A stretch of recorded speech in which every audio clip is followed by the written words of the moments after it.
Assalamualaikum warahmatullahi wabarakatuh. Bismillahirrahmanirrahim. Alhamdulillahirabbil alamin. Wa afdhalus salati wa atamut taslimi ala sayyidina Muhammadin wa ala alihi wa sahbihi ajma'in. Rabbi shrah li sadri wa yassir li amri wahlul 'uqdatam min lisani yafqahu qawli. Subhanaka la 'ilma lana illa ma 'allamtana innaka antal 'alimul hakim. Allahumma akhrijna min zulumatil wahmi wa akrimna bi nuril fahmi waftah 'alaina bi ma'rifatil 'ilmi wa sahhil akhlaqana bil hilm waj'alna mimman yastami'una al-qawla fayattabi'una ahsana. Allahumma ati nufusana taqwaha wa zakkiha anta khairu man zakkaha anta waliyuha wa maulaha. Allahumma arinal haqqa haqqan warzuqna ittiba'ah wa arinal batila batilan warzuqna ijtinabah. Allahumma anfa'na bima 'allamtana wa 'allimna ma yanfa'una wa zidna ilman wa huda. Amma alhamdulillah, muslimin muslimat, hadirin hadirat yang saya hormati, moga-moga kita semua dirahmati dan diberkati oleh Allah Subhanahu wa taala, dan moga-moga kita semua dikurniakan oleh Allah Subhanahu wa taala kefahaman yang baik di dalam urusan agama dan dikurniakan keikhlasan yang menyeluruh di dalam menuju kepada ridha Allah Subhanahu wa taala. Alhamdulillah, malam ini insya-Allah kita akan menyambung pengajian kuliah Maghrib bulanan hari Ahad yang keempat, anjuran Masjid Al-Akram, Kampung Datuk Keramat, menggunakan kitab Nurul Huda, Cahaya Hidayah, kitab yang disusun oleh guru saya Al-Fadhil Ustaz Haji Adnan bin Haji Muhammad Saman hafizahullah ta'ala wa nafa'ana bihi wa bi'ulumihi fid dharain amin. Mensyarahkan kitab Masailut Tauhid, masalah-masalah, persoalan-persoalan yang berkaitan tentang ilmu tauhid yang disusun oleh ayahanda beliau dan juga guru saya Almarhum Tuan Guru Haji Muhammad Saman Kaki rahimahullah ta'ala wa nafa'ana bihi wa bi'ulumihi fid dharain amin. Kitab cetakan Akademi Jawi, kita sampai ke muka surat 30.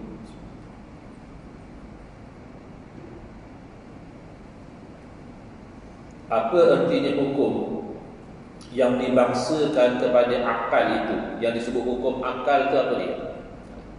Kena faham. Kerana di zaman kita ini bahkan ada orang yang menentang hukum akal. Dia kata dalam agama tak boleh pakai akal. Dalam agama hanya Quran dan hadis saja. Itu sejak bila Quran dan hadis melarang kita guna akal? Ini kan pencangkahan. Dia mendakwa dalam agama kita kena ikut Quran dan hadis, betul. Tapi adakah Quran dan hadis menyuruh kita membuang akal? Tidakkah dalam Al-Quran sentiasa Allah menyuruh kita kepada menggunakan akal? Afala ta'qilun? Maka kenapakah kamu itu tidak menggunakan akal? Afala tatafakkarun? Kenapakah kamu tidak berfikir? Jadi ini adalah penyakit yang semakin berebak di zaman kita.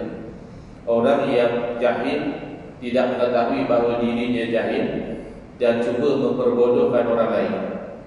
Tak boleh pakai akal, katanya. Salah. Kerana tidak menggunakan akal ini, salah satu punca seseorang itu akan menjadi ahli neraka. Dalam suratul Mulk, Allah Ta'ala berfirman, wa qalu law kunna nasma'u aw na'qil ma kunna fi ashabis sa'id.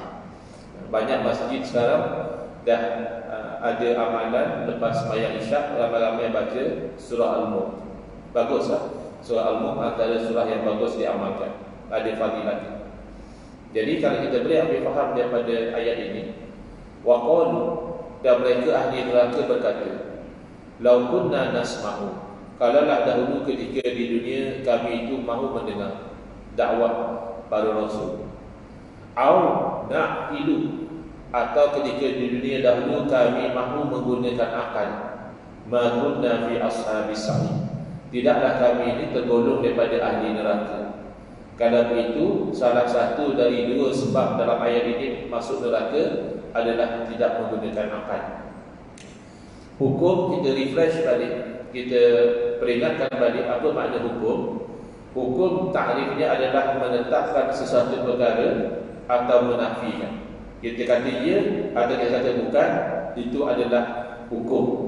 Ya, isbatul amri atau nafyu.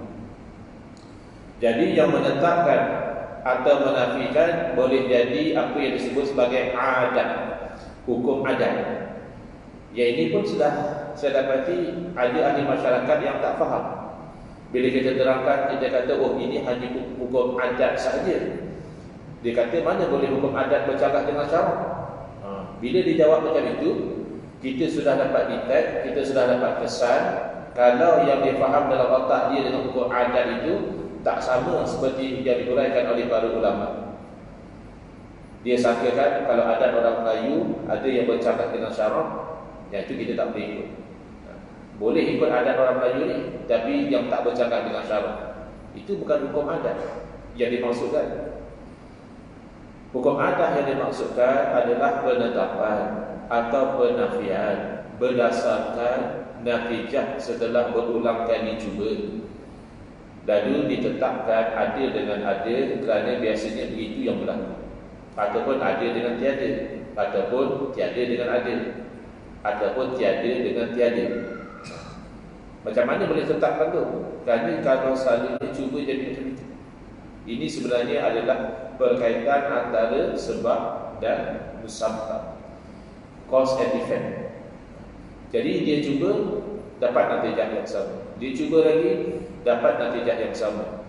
Boleh jadi tak dia cuba dapat natijah yang berlainan? Boleh jadi. Sebab itu dia ditaklifkan sebagai sah bersalahan. Boleh jadi yang berlaku itu berbeza daripada biasa. Masih ingat contoh yang kita berikan dahulu, ada dengan ada, kita tetapkan ada kenyang dengan ada makan. Kenapa kamu kata bila makan kenyang? Ya macam tu kan, kita biasa cuba makan kenyang, cuba makan kenyang. Maka kita kata ada kenyang dengan ada makan. Kita tetapkan dengan perkaitan kebiasaan. Ada dengan tiada, ada lapar dengan tiada makan. Kita tetapkan ada lapar bila tak makan. Kerana kebiasaannya begitu. Tiada dengan ada, tiada lapar, kita nafikan lapar. Tiada lapar dengan ada makan. Kerana biasanya kalau dah makan tak ada dah lapar. Kita nafikan lapar tu. Itu kata hukum, menetapkan atau menafikan. Atau kita nafikan tiada kenyang, kita nafikan kenyang dengan tiada makan. Okay, ada dengan ada dengan tiada, tiada dengan ada, tiada dengan tiada. Ini hukum adat. Makanya boleh bersalahan. Berarti boleh jadi satu orang makan tapi tak kenyang, dan boleh jadi satu orang tak makan tapi tak lapar. Tapi jarang-jarang lah. Itu menyalahi hukum adat. Yang menyalahi hukum adat nanti kita akan jumpa di hujung-hujung kitab. Ada boleh jadi dalam bentuk mukjizat, boleh jadi dalam bentuk karamah, boleh jadi dalam bentuk sihir, ya, dan sebagainya. Hukum akal, penetapan atau penafian dengan akal.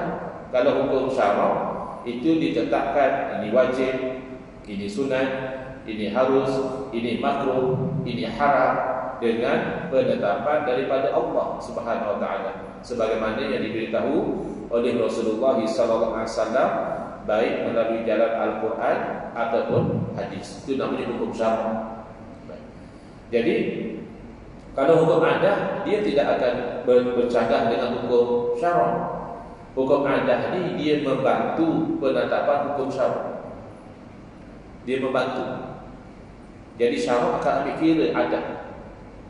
Contohnya, kita kaitkan dengan akal. Akal boleh atau tidak terima bahawa Allah Ta'ala berkuasa tapi tak sepenuhnya lah. Ada perkara Allah berkuasa tapi ada juga perkara yang bukan kuasa Allah. Perkara itu berlaku tapi luar kuasa Allah. Boleh tak terima? Pasti akal yang sehat kata tak mungkin. Kalau ada perkara berlaku luar daripada kuasa Allah, berarti kuasa Allah itu terbatas. Berarti perkara yang berlaku itu dengan kuasa lain, maka berarti syirik. Syirik itu mustahil. Itu hukum akal. Maka hukum akal mengatakan, walaupun dari segi hukum adat kita tetapkan bahawa menghiris sesuatu dengan sesuatu yang tajam seumpama pisau itu melukakan. Kita tetapkan bahawa luka dengan kena benda tajam. Adat menetapkan macam itu. Kadang kita cuba bila kena benda tajam luka. Kena benda tajam luka. Tapi sah persalahan. Misalnya berlaku pada orang kebal, kena benda tajam dia tak luka. Orang yang amalkan ilmu kebal kena benda tajam tak luka. Tapi itu luar biasa. Yang biasa kena benda tajam luka.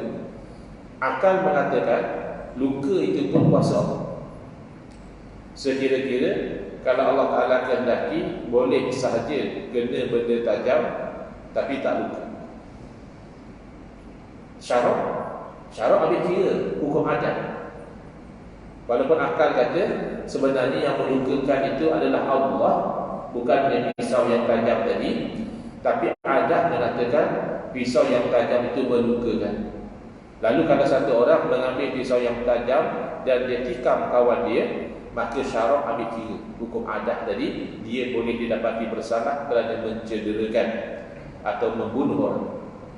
Dia tak boleh dalam mahkamah dia kata, yang Arif saya tidak bersalah, dia betul saya ambil pisau itu dan tikam perut kawan saya, tapi yang melukakan perut dia adalah Allah. Tak boleh. Hukum akal betul. Hukum akal memang mengatakan tak akan luka kalau Allah tidak takdirkan luka. Tapi hukum adat mengatakan pisau yang tajam melukakan. Jadi hukum adat itu membantu hukum syarak. Syarak akan ambil kira adat. Oleh kerana pisau itu biasanya melukakan, orang yang mendaftarkan sebab dia akan menanggung natijah daripada sebab tersebut. Kalau didakwa di mahkamah terbukti, dia boleh dihukum dengan hukuman mencederakan ataupun membunuh orang. Begitu. Nampak ya? Pertalian antara hukum adat, hukum syarak dan juga hukum akal.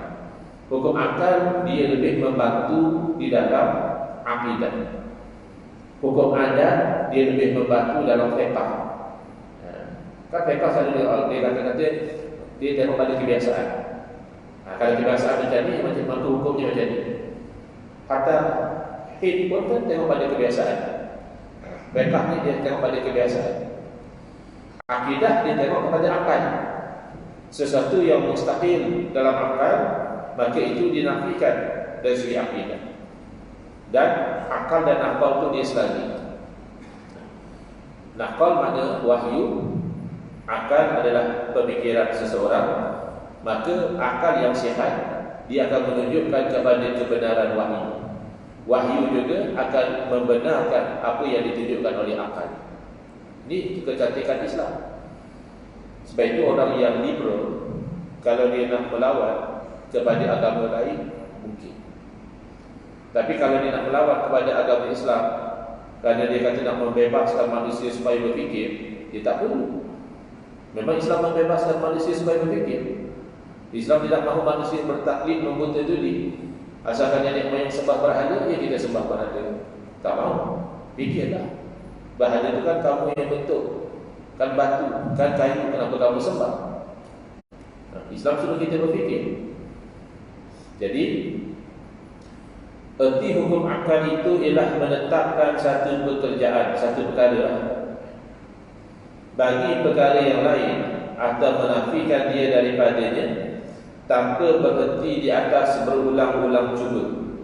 Yakni tiada perlu dan tiada boleh dicuba. Tak perlu cuba. Akal dah tetapkan macam itu. Contoh, satu orang yang keluar dari rumah dia, dalam keadaan rumah dia itu dia tinggal dalam keadaan kemas dan tersusun. Kemudian masa dia keluar, dia tutup pintu rapat-rapat dan dia pasang mangga untuk keselamatan. Dia pun katakan datang ke masjid, sembahyang maghrib, tunggu kuliah maghrib, sembahyang isyak, balik. Sampai di rumah, dia dapati pintu terbuka. Dia tengok mangga yang dipasang terkopak. Dia masuk dalam rumah, dia tengok barang-barang berselera. Lalu dia kata, rumah saya dah kena pecah masuk. Mana dia tahu? Ketika kejadian, dia tidak ada di rumah. Mata dia ada di masjid, telinga dia ada di masjid, seluruh diri dia ada di masjid, bukan di rumah. Kejadian berlaku di rumah. Macam mana dia begitu confident ada orang pecah masuk rumah dia? Akal dia yang beritahu kalau sudah berubah sesuatu daripada keadaan yang sebelumnya, pastilah ada yang berubah dia. Takkan jadi dengan sendiri.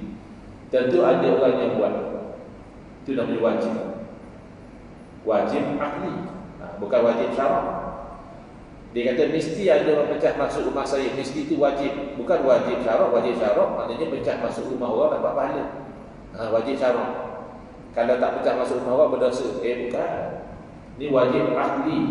Akal tidak boleh terima kalau tak ada orang pecah masuk, kerana sudah berubah daripada keadaan asal. Mesti ada orang sudah buat. Kalau dikatakan tak kot, mungkin jadi sendiri kot, akal terus blok. Dia kata mustahil. Akal tak boleh terima perubahan berlaku tanpa ada yang mengubah dia. Siapa yang buat kerja ni? Kita nak beribadah ke masjid pun tak tenang. Siapa punya kerja? Penagih dadah, boleh jadi tak? Boleh jadi. Tak, dia bukan penagih dadah. Dia memang kerja dia mencuri profesional yang pecah masuk rumah kita tu. Boleh jadi tak? Boleh jadi. Jadi ada penagih dadah yang masuk, akal boleh terima, ya, akal boleh terima, tidak. Ada pencuri profesional yang masuk, akal boleh terima, ya, akal boleh terima, tidak. Itu namanya jaiz, harus. Jadi hukum akal terbahagi tiga. Satu perkara yang akal tidak boleh terima ada, itu bab. Satu perkara yang akal tidak boleh terima tiada. Akal kata mesti ada, itu wajib. Satu perkara yang akal tidak boleh terima ada, akal kata tak ada benda macam itu mustahil. Satu perkara yang akal boleh terima, kalau dikatakan ada pun akal boleh terima, dikatakan tiada pun akal boleh terima, itu namanya jaiz. Ini pasal kita lagi sebab 20 mendalam sedikit. Sebenarnya untuk lepas fardu ain tak perlu mendalam sangat. Memadailah kita itu yakin bahawa Allah Ta'ala bersifat dengan segala sifat kesempurnaan, dan maha suci Allah daripada bersifat dengan sifat kekurangan. Maha suci Allah daripada menyerupai sama seperti makhluk, tak mungkin. Apa lagi? Ya akhirat alam ni cukup kan? Tapi kenapa kita pergi kepada terperinci? Nanti kita akan bincang apa ta'alluq sifat kudrah, supaya akidah kita itu selari dengan dalil akli dan naqli, selari dengan akal dan juga selari dengan Quran hadis. Kita tak mahu akidah kita bercanggah dengan akal, bercanggah dengan Quran hadis. Baik. Jadi ada ustaz yang selalunya dia orang panggil ustaz sunnah. Seperti ini kita ni ustaz bid'ah lah. Hanya kan ustaz dia ustaz sunnah, jadi ustaz yang lain daripada ustaz-ustaz dia ustaz bid'ah. Mendakwa bahawa akidah bahawa Allah Ta'ala boleh dilihat pada hari kiamat, ahli syurga nanti mereka akan melihat Allah Ta'ala. Berarti Allah Ta'ala itu bertempat. Dia mendakwa begitu. Apa akidah ahli sunnah wal jamaah? Akidah ahli sunnah wal jamaah sama daripada sudut memang di hari akhirat orang-orang ahli syurga akan melihat Allah. Sama tak? Sama. Beza, melihat Allah tidak melazimkan Allah itu bertempat. Jangan dia nak lihat kalau dia tak bertempat. Dia kan makhluk. Dia makhluk, kalau kamu tak lihat pun bertempat. Jadi dia sangka oleh kerana Allah boleh dilihat, maka pastilah Allah itu bertempat. Maknanya kalau yang melihat itu ahli syurga, ya Allah di syurga. Tidak demikian. Bahkan nisbah kepada makhluk sekalipun tidak semestinya. Nisbah kepada makhluk misalnya, pagi-pagi besok, awal pagi kita bangun, kita lihat matahari. Ya. Kita duduk di mana masa gerhana matahari?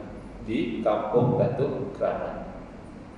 Adakah matahari bertempat di kampung Datuk Keramat? Kita yang melihat bertempat di kampung Datuk Keramat. Matahari tidak di kampung Datuk Keramat. Itu baru nisbah kepada makhluk. Apa pun matahari bertempat. Cuma tempatnya bukan di tempat kita melihat. Matahari makhluk, Allah bukan makhluk. Maka salah kalau kita melazimkan kepada Allah sifat makhluk. Oleh kerana makhluk ini bertempat, maka Allah juga bertempat. Dan ini Allah boleh dilihat. Tidak demikian. Kalau pun tidak boleh dilihat, makhluk ini bertempat. Ada makhluk-makhluk jin dan sebagainya, kita tak nampak, tapi dia bertempat. Bukan masalah lihat dia bertempat. Memang makhluk itu dia ada tempat dia. Maka dia kata Allah berkuasa menempatkan dirinya di mana-mana arah. Sebab Allah Maha berkuasa. Ini keliru. Ini sebab tak belajar ta'allum kudrah. Bila kita ajak belajar sifat 20, dia pergi. Ini pengajian falsafah. Ini ilmu ahli falsafah. Ya bukan. Inilah ilmu Quran hadis. Quran hadis itu menerangkan bahawa Allah Ta'ala ghaniyun 'anil 'alamin. Allah Ta'ala kaya daripada alam. Apa maksud kaya daripada alam? Kalau kaya manusia ni banyak harta, banyak duit, banyak rumah, ya, banyak tanah. Adakah kaya Allah? Itu bukan. Bila kata ghani, itu Allah tidak berhajat kepada alam. Tidak berhajat kepada malaikat, tidak berhajat kepada Rasul, tidak berhajat kepada solat kita, tidak berhajat kepada zakat kita, tidak berhajat kepada haji kita, tidak berhajat kepada syurga, tidak berhajat kepada neraka, tidak berhajat kepada arasy, tidak berhajat kepada tempat. Maka mengatakan Allah itu berkuasa menempatkan zatnya di mana-mana arah. Dengan alasan Allah itu Maha berkuasa, keliru dalam memahami apa skop kuasa Allah. Dia bukan Allah berkuasa atas setiap sesuatu. Inna Allah ala kulli syai'in qadir. Benar. Tapi syai' di situ maksudnya apa? Syai' yang mungkin. Sesuatu yang boleh diterima adil. Boleh diterima adil, boleh diterima tiada, itu skop kuasa Allah. Ada pun sesuatu yang tidak mungkin. Kenapa tak mungkin? Kerana dia wajib, dia mesti ada. Atau kerana dia mustahil, dia mesti tak ada. Yang itu tak termasuk dalam skop kudrah. Kerana macam itu jenuh. Kita nak berhujah dengan orang kafir pun kita kalah. Orang kafir tanya kita, adakah kamu percaya bahawa Tuhan kamu Maha berkuasa? Pasti kita jawab ya. Adakah Tuhan kamu berkuasa melakukan apa sahaja? Kita jawab ya. Takkanlah Allah tak berkuasa pula nak buat ini, Allah tak berkuasa nak buat itu. Itu kita. Lalu dia tanya, oleh kerana kamu kata Tuhan kamu berkuasa atas setiap sesuatu, kalau begitu adakah Tuhan kamu berkuasa menciptakan Tuhan lain? Ini persoalan-persoalan orang kafir. Boleh tak Tuhan buat Tuhan lain? Kamu kata Tuhan kamu Maha berkuasa. Kenapa lam yalid? Tuhan tidak melahirkan. Berarti Tuhan itu lemah. Manusia, kaum wanita boleh melahirkan. Tuhan kamu yang kamu kata Maha berkuasa tak boleh melahirkan. Berarti Tuhan kamu lemah. Macam mana kita kata? Ada juga orang liberal dia tanya, kalau betul Allah Ta'ala Maha berkuasa, adakah Allah berkuasa menciptakan satu batu punya besar batu tu, Allah pun tak berkuasa nak angkat. Dia punya pertama. Tapi kalau kita faham berkaitan antara hukum akal dengan akidah, tak ada terlalu. Kerana skop kuasa hanya pada perkara yang mungkin, iaitu yang boleh diterima akal, bahawa ia boleh wujud, boleh tak wujud. Satu orang dah tua, umur dah 90 lebih, isteri dia pun umur 80 lebih, sama-sama tua. Adakah Allah berkuasa memulihkan anak pada pasangan yang tua ini bersama suami isteri ini akhirnya isterinya mengandung? Jawabnya mungkin. Kerana wujudnya anak bagi pasangan yang tua itu hanya menyalahi hukum adat. Adatnya orang dah tua tak beranak dah menopause, ya. Tapi akal mengatakan boleh saja Allah jadikan anak bagi pasangan orang tua, tak mustahil. Akal boleh terima. Maka itu masuk skop kudrah. Tapi adakah Tuhan selain daripada Allah tu termasuk perkara yang mungkin wujud? Boleh jadilah ada Tuhan daripada Allah? Tidak. Tuhan selain daripada Allah mustahil. Mana jadi? Akal mengatakan mustahil. Kerana kalau akal bayangkan Tuhan lebih pada satu, ia jahanam. Kerajaan boleh dipilih satu. Kalau kita lihat masa PRU hanya orang nak jadi kerajaan ni, jadi kerajaan sana kempen sini kempen. Kalau lepas PRU, kenapa tak latih semua? Biar buat haji, biar tak ada bergaduh lagi. Ya, kamu pun jadi kerajaan, sebelah sini pun jadi kerajaan, sama-sama kerajaan. Ya, macam mana? Tak mungkin lah. Kalau kerajaan pun tak mungkin ada dua. Adakah mungkin Tuhan dua? Sedangkan Tuhan maha berkuasa, maha berkehendak, maha segala-galanya. Jadi kuasa Tuhan yang mana yang akan terlaksana? Kehendak Tuhan yang mana yang akan didahulukan? Dia tak mungkin. Dan itu yang disebut dalam Al-Quran. Law kana fihima alihatun illallahu lafasadat. Kalaulah ada pada langit dan bumi ini Tuhan-Tuhan yang banyak selain daripada Allah, nescaya binasa dan bumi. Jadi Tuhan selain daripada Allah mustahil. Tak timbul isu adakah Allah berkuasa menciptakan Tuhan lain. Itu tidak termasuk dalam skop kudrah. Ta'alluq dalam bahasa Arab dia ta'alluq, tak bergantung dengan kudrah di situ. Kerana mustahil. Adakah Tuhan berkuasa melahirkan anak? Anak Allah tu mustahil. Kerana Tuhan selain daripada Allah kan mustahil. Anak Tuhan dia Tuhan. Berarti ada Tuhan lain. Kau nanti ada cucu Tuhan, kau nanti ada cicit Tuhan, kau nanti ada abang Tuhan. Itu bukan Tuhan lah namanya. Itu jadi makhluk. Ya. Jadi melahirkan anak tak termasuk dalam skop kudrah. Maka tak dikatakan oh Allah tidak beranak berarti Allah lemah. Tidak. Jangan banding dengan manusia. Manusia kalau tak beranak lama-lama mungkin orang beli apa haram. Dari tahun kahwin tak ada anak, ada problem kan? Itu disebabkan oleh manusia. Ada penyakit dia, pergi berobat apa? Disebabkan pada manusia. Ada pun disebabkan pada Allah. Anak itu satu kekurangan. Berarti ada syirik. Syirik itu kekurangan pada Tuhan. Makanya mustahil. Maka Allah meletakkan dirinya pada makhluk itu mustahil.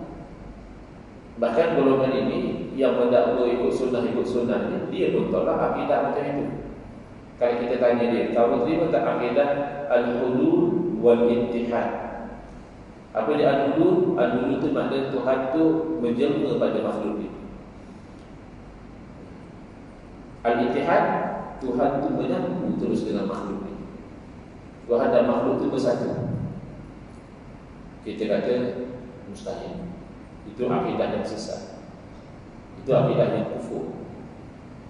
Kamu tak perasan tak? Syurga itu makhluk. Kamu pun mengaku arah itu makhluk. Allah yang jadikan atas, bawah, depan, belakang. Tiba-tiba kamu boleh kata Allah beradil pada makhluk. Itu kan al-hulul. Itu akidah yang kamu sendiri tolak. Ini kenapa? Kerana gagal memahami hukum akal dan berkaitannya dengan akidah. Artinya bawa akidah yang sesat macam ini. Habis kalau geng-geng ajaran sesat kata Allah Maha berkuasa, apa masalah kalau Allah menempatkan zatnya dalam diri saya? Dia kata gitu. Makanya yang bercakap itu bukan saya, Allah. Sebab Allah dah bersatu. Sebab Allah kan Maha berkuasa. Sebagaimana kamu kata Allah berkuasa menempatkan dirinya dalam syurga, ya Allah berkuasa menempatkan dirinya dalam diri saya, kata orang itu. Kan sama-sama sesat. Jadi akidah Ahlussunnah wal Jamaah memang membenarkan, meyakini kalau di hari akhirat ahli syurga melihat zat Allah. Itu Ahlussunnah wal Jamaah. Tapi melihat zat Allah tidak melazimkan Allah itu bertempat. Karena itu bertempat itu adalah sifat makhluk, bukan sifat Allah. Baik. Penerangan. Ada hukum syarak taklifi itu diasaskan kepada hukum syarak wad'i. Maka sebab itu dikatakan terhenti di atas lantaran mata gadir. Maksud kata terhenti adalah berlaku. Itu kita dah bincang dulu ya. Iaitu misalnya bila ada sebab itu wad'i. Apa dia sebab? Masuk waktu. Kemudian ada syarat iaitu akil, baligh dan sebagainya. Kemudian tidak ada mani, suci daripada haid, tidak ada haid, maka adalah hukum taklifi iaitu wajib solat. Tak masuk waktu tak ada sebab, belum wajib solat. Masuk waktu tapi tak cukup syarat pun tak wajib solat. Masuk waktu cukup syarat ada mani, dah masuk waktu lah. Syarat ada dia tidak orang Islam akil baligh, tapi dia haid, tak wajib solat. Itu berkaitan antara hukum taklifi dan wad'i. Adapun hukum adat itu berdasarkan sesuatu yang telah dicuba lakukan berulang kali. Sebab itu dikatakan berulang-ulang cuba. So, ia adalah penetapan berdasarkan penelitian terhadap natijah daripada apa yang kita cuba. Itu kita kata berkaitan antara cause and effect, sebab dan usaha. Adapun hukum akal, sesuatu yang ada dalam fikiran semata-mata, ada boleh atau tidak, munasabah atau bukan. Sebab itu dikatakan tanpa atau tidak berhenti di atas berulang-ulang cuba. Tak boleh cuba. Akal dah kata begitu. Akal kata mustahil Tuhan dulu. Akal kata wajib mesti ada Tuhan. Jadi ini yang dikatakan hukum akal tidak terhenti di atas berulang-ulang cuba. Sebab tak beza dengan hukum adat. Hukum adat cuba dulu. Ada benda mustahil adat. Apa yang mustahil adat? Kena api tak terbakar. Mana boleh kena api terbakar lah. Itu Nabi Ibrahim. Itu menyalahi adat. Akal boleh terima tak berlaku satu perkara menyalahi adat? Akal boleh terima kerana kuasa Allah. Tapi dari segi adat kita kena ambil dulu. Jangan pula kita kata oleh kerana yang menghanguskan itu adalah Allah bukan api, kita pun lompat masuk dalam api. Itu hukum jahat. Kenapa berlahan? Kerana dalam syarat kita ambil hukum adat. Dalam akidah kita pegang hukum akal. Baik. Setakat ini boleh kata penerangan ini atau macam aku sekali cakap ni? Boleh kan? Jelas? Alhamdulillah. Beginilah kebanyakan istilah yang kita jumpa dalam kitab-kitab ulama yang dahulu. Soalan, berapa bahagian hukum akal ini? Jawapan, hukum akal ini 3 bahagian. Kita sebut tadi ya, iaitu wajib, satu yang mesti ada, mustahil, sesuatu yang mesti tak ada, dan harus, jaiz, boleh ada, boleh tiada. Anak manusia jaiz, anak Allah mustahil, Allah wajib. Kau orang tanya, kalau Allah Ta'ala Maha berkuasa, adakah Allah berkuasa menciptakan zatnya sendiri? Tak ada kena-mengena. Zat Allah itu wajib ada. Bila wajib ada, tak ada kena-mengena dengan kuasa. Itu kena faham. Tak faham dia yang jadi kelam kabur. Di mana Al-Quran hadis kata Allah menempatkan diri di dalam syurga? Kamu kata ikut Quran hadis. Ayat Quran mana yang kata Allah menempatkan dirinya di dalam syurga? Ataupun pada satu arah? Baik. Makna wajib akli itu adalah yang telah tadi, barang yang tiada diterima oleh akal akan tiadanya, yakni tetap hadir, tidak menerima nafi sekali-kali. Kalau kata wajib akli mesti ada, takkan tak ada benda. Tapi dia terbahagi kepada 2. Pertama wajib daruri, yang kedua wajib nazari. Daruri ni macam tak dapat tidak lah, mesti. Kalau nazari daripada nazara, pandang, maknanya kita kata mesti ada dengan selepas kita berfikir. Apa contoh wajib daruri? Sepintas kali dah tahu, iaitu mengambil tempat oleh jirim pada lapak sekadar zatnya. Tak payah fikir lah. Ya, akal dah tahu satu jirim dia mesti ada ruang tu. Sebab itu even kalau dalam bentuk udara sekalipun dia ada ruang.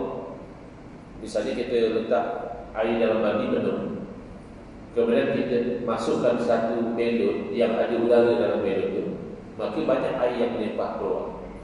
Kenapa? Kerana udara tadi dah ambil ruang. Jadi dia menolak air itu keluar.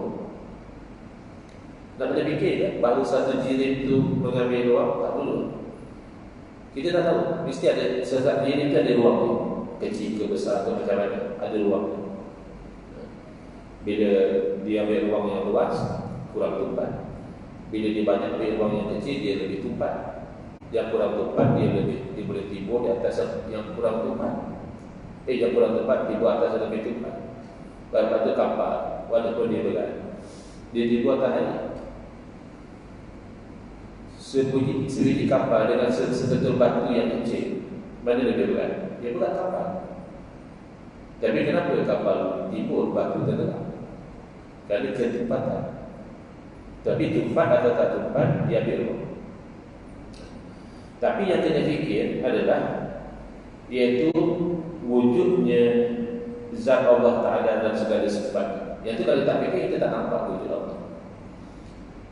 Betul orang-orang yang tak bertuhan, dia hidup je, makan, minum, enjoy, celebrate tahun baru, kahwin, dapat anak, mati, macam tu. Dia tak rasa tentang kewujudan Tuhan. Sedangkan kewujudan Tuhan itu wajib. Sebab belum ada fikir. Kalau dia fikir sejenak, aku dulu tak wujud dalam dunia ni, sekarang aku wujud. Siapa yang wujudkan aku? Dia akan membawa kepada dia yakin kepada kewujudan Tuhan. Aku wujud sekarang, tapi aku pun tak kawal diri aku. Aku makin hari makin tua, gigi aku makin banyak, rambut aku dah banyak berubah, mata aku dah kabur. Aku kalau boleh nak gigi aku kuat, mata terang. Tapi kenapa jadi macam ini? Siapa yang ubah aku? Kan fikir. Dalam keadaan aku sihat pun, kata mampu aku tak kawal. Dia pam darah. Aku tak boleh bagi dia berhenti. Kalau dia berhenti, memang tak ada orang berselamatkan. Siapa yang kawal jatuh aku? Kuku aku minggu lepas aku dah potong, dipanjangkan dia. Aku tak tarik keluar pun. Siapa yang panjangkan? Itu kan semua menunjukkan kepada Allah. Itu yang kita katakan wahdatul wujud, yang disebut oleh para ulama yang betul itu dengan maksud wahdatul syuhud. Apa sahaja yang dipandang membawa kepada dia Alhamdulillah alamin wassalatu wassalamu ala asyrafil anbiya'i wal mursalin wa ala alihi wa sahbihi ajma'in. Allahumma shrah sudurana wa ahsin akhlaqana wa ahsin fujurana wa nawwir qulubana bi nuri hidayatika kama naqara bi nuri syamsika abadan abada bi rahmatika ya arhamar rahimin. Walhamdulillah rabbil alamin. Amin ya rabbal alamin.